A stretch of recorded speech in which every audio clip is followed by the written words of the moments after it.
A truck bomb, then a hail of bullets. And just like that, Iran's top nuclear physicist was assassinated.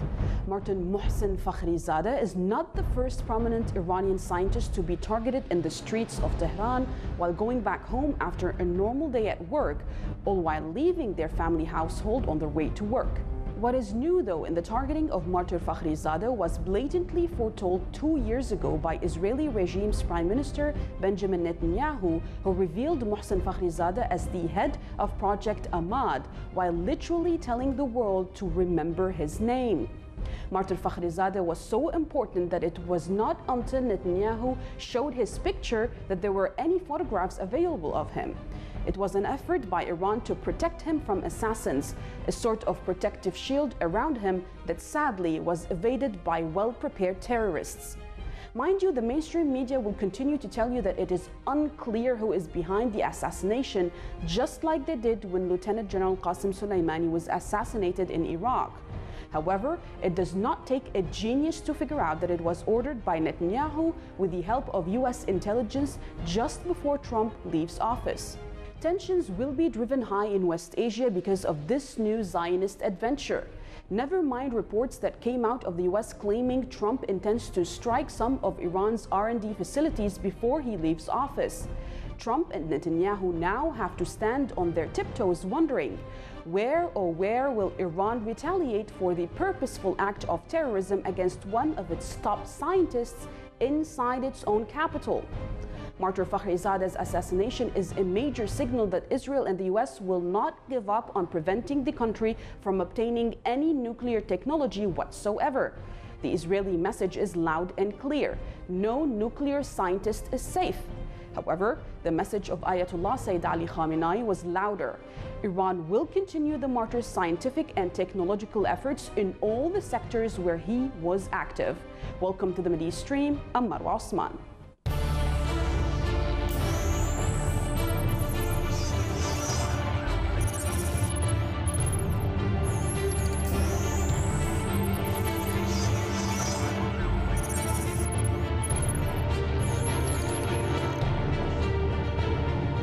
A team of terrorist gunmen assassinated prominent Iranian nuclear physicist Dr. Mohsen Fakhrizadeh with several of his bodyguards after stopping his vehicle with a hidden explosive, and then a terrorist attack happened in the Iranian capital, Tehran.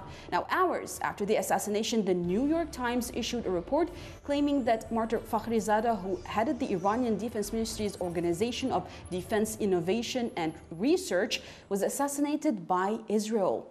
Now, to discuss this issue with us from Tehran is Dr. Mohammad Marandi, professor at Tehran University. Thank you and condolences to you, Dr. Marandi. Now, prominent Iranian nuclear physicist Dr. Mohsen Fakhrizadeh's name was mentioned multiple times in the presentation in 2008 by Israeli Prime Minister Benjamin Netanyahu, during which he repeated baseless claims about the Iranian nuclear program. Now, such blatant evidence against the Zionist regime of Israel compels the UNSC and the so-called international community, if you will, to condemn this act of terrorism. Do you think that this might actually become a possibility? Iran doesn't have any expectations. Condemnations really don't do much good when a crime has been carried out. The only way to really make the aggressor refrain from committing similar crimes again is for them to suffer the consequences. But the European Union, the British, Western governments, none of them condemned it. The European Union called it a criminal act, but there was no condemnation, and there will be repercussions. If you recall, when the British regime claimed that Russian double agent was attacked in England or poisoned in England, even though he didn't die, they made this the whole of the EU, the United States, Canada, held 153 Russian diplomats. Result. In the case of Iran, there's no condemnation, and in addition to that, there's no force behind the statements themselves. So Iran is forced with the initiative. Iran will definitely retaliate, but also Iran will reduce its commitments to the nuclear deal as well as cooperate with the JCPOA. We retaliate against the regime for the attack, and Iran's reduced commitment to cooperation will be a response to U.S. attack and equal difference. Dr. Marandi, three U.S. officials have said that Israel was behind the assassination of Iranian scientist martyr Mohsen Fakhrizadeh, according to a report by the New York Times just hours after the assassination. We never had a doubt, to be honest, that the U.S. and Israel are the closest of allies and that have been sharing for a long time now intelligence regarding Iran in specific. However, this act of terrorism stirs a lot of concern about the infiltration of the Israeli Mossad inside of the Islamic Republic of Iran. How is this concern being dealt with within the Iranian government? Well, this was not an Israeli operation. The Americans led the operation. Mm-hmm. They're the ones who gave the green light. They gave the logistical support through neighboring countries, just like they did under the Obama regime, mm-hmm. where they killed or murdered 4 Iranian scientists on different occasions. The United States was the real force back then. So back then, it was Obama who was helping the Israelis murder Iranians, and now it's Trump doing the same. So the Israelis on their own do not have the ability, and that's why Iran's response must be robust, both in punishing the Israeli regime, mm-hmm. but also punishing the Americans as well, in order to create a deterrent for prevent future acts of terrorism. And Iran's response to the United States will be ending its the carrying out of current obligations within their deal. Remember, the Europeans and Americans are not abiding by any of their commitments. But the Iranians are still abiding by some of their commitments. That will probably come to an end. And the International Atomic Energy Agency oversight of Iran will decrease significantly. So in this way, Americans will see that terrorist attack will have negative consequences. And the Israeli regime will see that terrorist attack will have negative consequences. But it is difficult for Iran, obviously, to fight against constant attempts to undermine the country's sovereignty by imposition of the country alongside the Israeli regime and dictatorships in our region that support this Al-Qaeda and also the terrorism. Well, Dr. Marandi, less than 24 hours after the incident, we have people from all walks of life gathering outside the Iranian parliament to condemn the assassination, which they view as grave as the U.S. assassinating the top Iranian general commander Qassem Soleimani in January 2020. What do you think are the options for Iran in resolving this issue, which quickly became a public opinion issue? Well, this was an act of war, and that's why people were so angry. And Iranian government senior military officials, whether General Soleimani and other commanders, like the general who was assassinated a couple of days ago, all of them were the defense. They constituted the defense lines of the country. They constituted Iran's defenses against chaos in this region.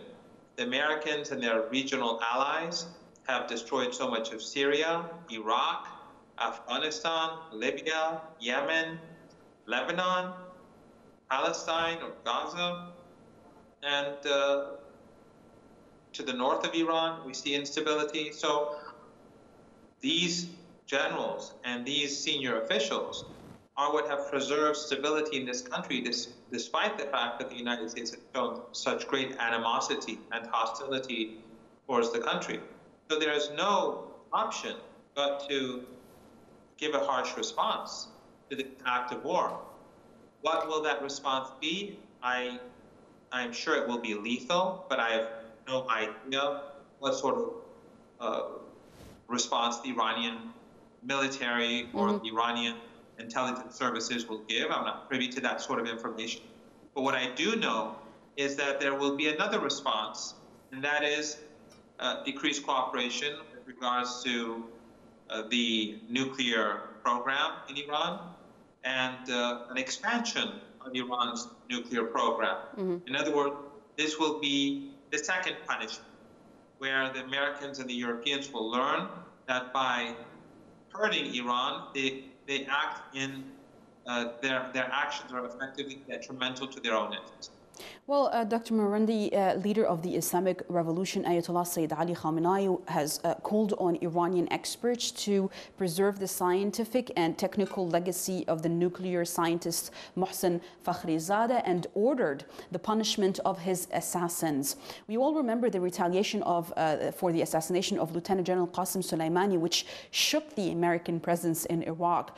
What are the prospects of something similar, maybe as a retaliation for Israel, as well as maybe the military presence of the U.S. in the region? Well, the response to the murder of General Soleimani by the Americans was not the final response. It was a response. The leader said that that was only one step.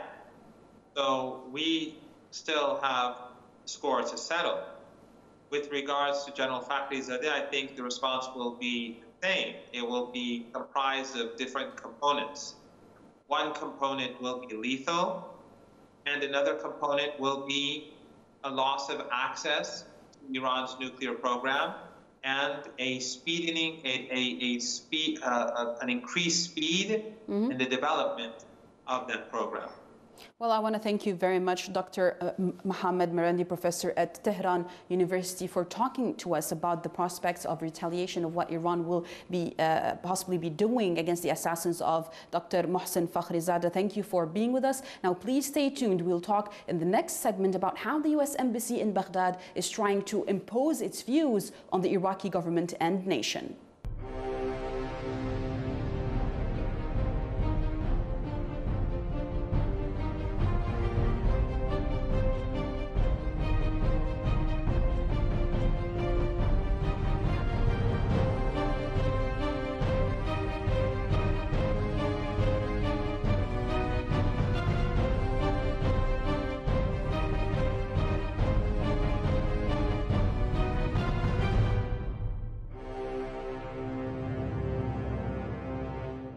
The U.S. Embassy in Baghdad again tries to impose its views on the Iraqi government and prevents the results of the investigation into the assassination of Lieutenant General Qassem Soleimani and Popular Mobilization Unit's Deputy Director Abu Mahdi al-Muhandis from reaching the Iraqi parliament.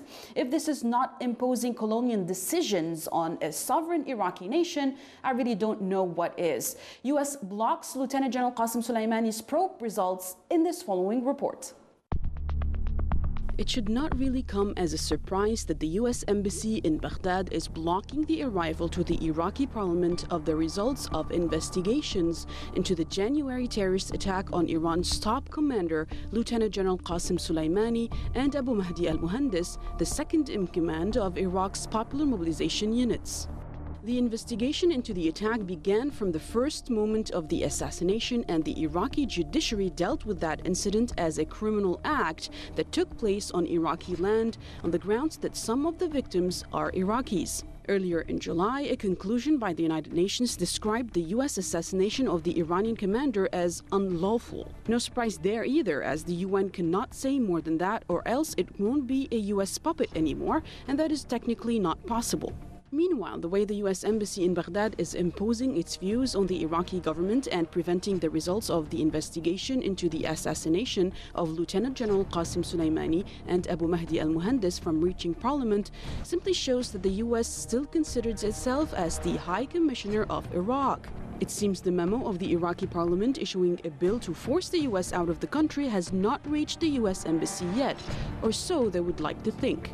However, this is what the different Iraqi resistance factions of the Popular Mobilization Units have been warning from. The Popular Mobilization Units has declared several times in the past few months that it will no longer tolerate the U.S. occupation, be it in the form of military occupation or political one. It seems the U.S. is not willing to take these warnings seriously unless and until a full-fledged confrontation occurs in the country, shaking it to its core. Mind you, not only Iraq will be affected by such a scenario, but all the U.S. troops illegally residing all across the region of West Asia will be feeling the heat of such a confrontation. Now, with us to discuss this issue is Joaquin Flores, who is editor at Forced Ruse. Thank you very much for being with us, Joaquin. Now, it's like as if the United States is revolting against the Iraqi sovereignty here and the Iraqi people as well within their own country by disrupting the track of probe of the investigation of the assassination of Lieutenant General Qassem Soleimani and Deputy Director of the Popular Mobilization Forces, Abu Mahdi al-Muhandis. What do the Americans want to hide? I mean, they already took full responsibility of the assassination already. Well, that is an excellent question, and thank you, Marwa. Look, there is nothing to hide here, and that's what's very interesting. And I think that your question is a fantastic one, because really what we're looking at is not only the symbolism of the United States basically showing that they are in control of this process in Iraq, but I suspect that there is something else going on, which is the fact that the response that we have seen from Iraqi lawmakers, which has been a correct one, is also very predictable, and one that the Americans would have and could have, and I think did predict. And those are the questions that we have to really dig into, because, you know, the United States could have very easily kept its one report over here, that its internal report, you know, perhaps showing the role of Israel, perhaps showing and revealing some aspect of their own operations in these assassinations, including that of Abu Mahdi, which absolutely is in the interest of Iraqi governance. On the other hand, they could have, they did not produce a fake report or a redacted or edited report. They just said, we're not going to show you the report. So this, you know, obviously gives a greater strength and greater cause to the resistance to occupation, which I suspect very much is aimed towards that goal of actually shifting things away from the diplomatic end and really actually saying to Iraq, you need to have a stronger alliance with Iran in order to eject any future U.S. occupation, which sounds strange at first glance, except that in the United States, we are in a period of interregnum between two kings, if you will. So it looks like the Trump administration may be trying to track or boost along any possible options that a Biden administration may have, by which I mean under Biden, we will see, of course, the return of ISIS and al-Qaeda activities very strongly in Iraq and in Syria. Well, Joaquin, 2 days after the assassination back in January 2020, the Iraqi lawmakers approved a bill demanding the withdrawal of all U.S. foreign troops, military forces led by the United States from their country. Now, the U.S. has yet to abide by this bill. Some U.S. officials even claimed that their troops will only change location from Baghdad to Kurdistan, the northern part of the country. What options do you think Iraq has in the event that the new U.S. administration decides to actually just relocate instead of withdrawing the troops? I think that any potential incoming administration, if that is what happens, we are still, of course, about 20 days away or 15 days away from knowing who the next president will be. But that said, if in the event of a Biden administration, we will see the return of ISIS, al-Qaeda activities very strongly. And while Iran may be looking towards a rapprochement with Iran regarding the JCPOA, that is a two-pronged and very duplicitous plan of Atlanticism to entrap and ensnare Iran in a different route. So when we look at what Iraq's response will be, it is again predictable. They want Iraq to say, this just proves that we need to double down on PMU. We need to increase support to actually and orient ourselves towards removing the U.S. occupation. And then we are going to make maybe declarations that there's a military possibility for this, which we have already seen. And I'm afraid that this falls right into the script that they had desired that Iraq's response to be, because like I said, they could have given a redacted report and said, this is the whole thing. They could have wrote a fictitious report. The CIA is very well known for writing fictitious reports, but they did really a slap in the face, a diplomatic maneuver on purpose to elicit this response. So I would just caution everyone not to respond in the predictable ways. Mm-hmm.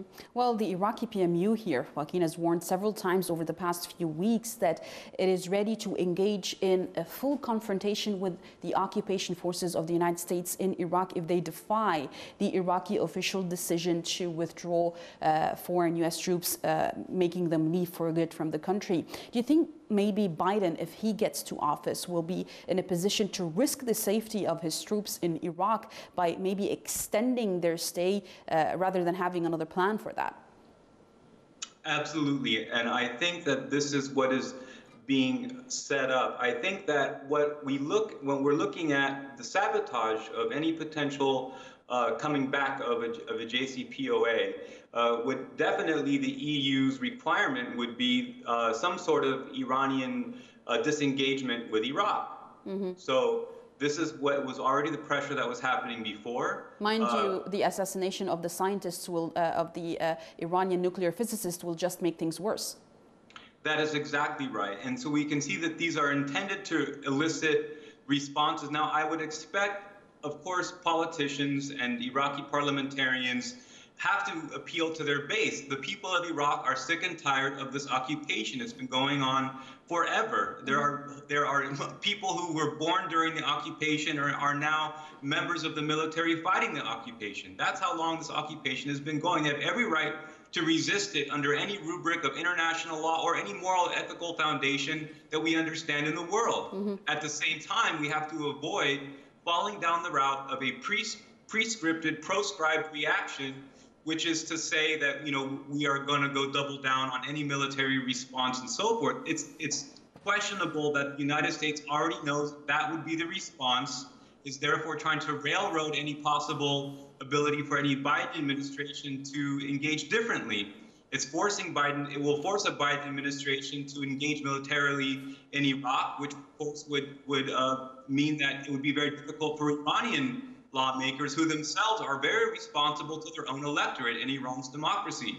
So this would make it very difficult for Iran to engage in a JCPOA return under such conditions. Well, I want to discuss with you a bit the role of the UN here, which is a bit satirical, to be honest with you. Earlier in July, a conclusion by the UN described the U.S. assassination of the Iranian commander as unlawful, quote unquote. Now, Agnes Callamard, who is the UN Special Rapporteur on extrajudicial, summary, and arbitrary executions, she concluded in a report that the assassination was in breach of international law. Okay, what has the UN done so far to bring those responsible to justice? Right, that is a very good question.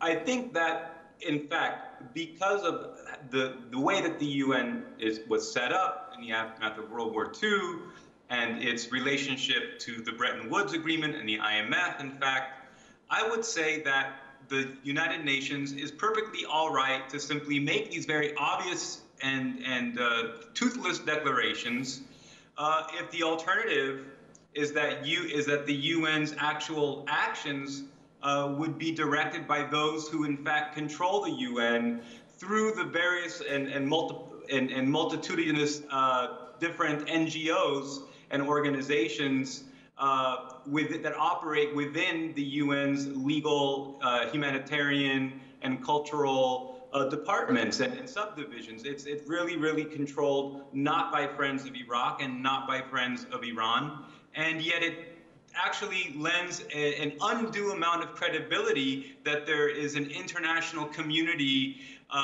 which has decided that despite this being obviously a breach of international law, that no action should be taken. I would prefer that the UN get out of the business of trying to take actions under the rubric of international law, and that we really look at the older and more historically coherent concept of regions of control. Mm-hmm. So I think that in terms of Iran as a local hegemon, that it's really about what local players are willing to work with Iran and understand that Iran is probably the most powerful regional hegemon, and that we don't need to introduce international law to include players who don't really have a skin in game to interfere with Iran's sovereignty and its ability to broker peace in the region. Well, I want to thank you very much, Joaquin Flores, editor at Fort Truce, for being with us to discuss how the U.S. is blocking the probe from reaching the Iraqi parliament, the probe about the assassination of Lieutenant General Qassem Soleimani and popular mobilization second in command, Abu Mahdi al-Muhandis. Thank you very much for your contribution. Now, please stay tuned next week for more from the Mideastream.